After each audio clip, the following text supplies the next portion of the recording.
문재인 대통령이 각 부처의 적폐청산 TF 작업이 정부의 방침을 따른 중하위직 공직자들까지 불이익을 줘서는 안 된다고 말했습니다. 박홍구 기자입니다. 역사교과서 국정화 진상조사위원회는 지난달 말 조사 결과를 발표하며 20여 명을 수사와 감사 의뢰했습니다. 이 중 절반 가까이가 실무에 관여했던 현직 교육부 공무원이었던 것으로 드러나며 논란이 일었습니다.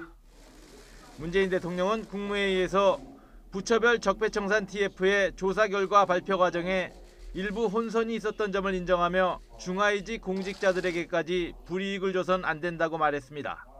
정책상의 오류가 중단한 경우 정책 결정권자들에 대해서는 책임을 묻는 경우가 있을 수 있겠지만 당시 정부의 방침을 따랐을 뿐인 중하위직 공직자들에 대해서는 불이익을 줘서는 안 될 것입니다.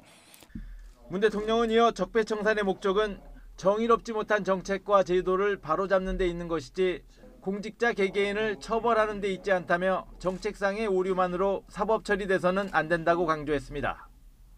문 대통령은 또 지난주 일부 아파트 단지에서 재활용 폐기물이 제대로 수거되지 못한 데 대해 국민에게 송구스럽다고 말했습니다.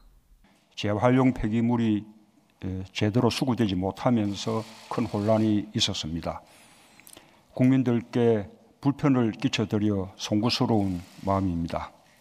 문 대통령은 하지만 정부 대응에는 허점이 많았다고 지적했습니다. 중국이 재활용 폐기물 수입 중단을 예고한 게 지난해 7월이었고 지난해 9월부터는 안전 기준이 강화돼 폐기물에 대한 수요 감소도 예상됐었는데 대안을 마련하지 못했다는 것입니다.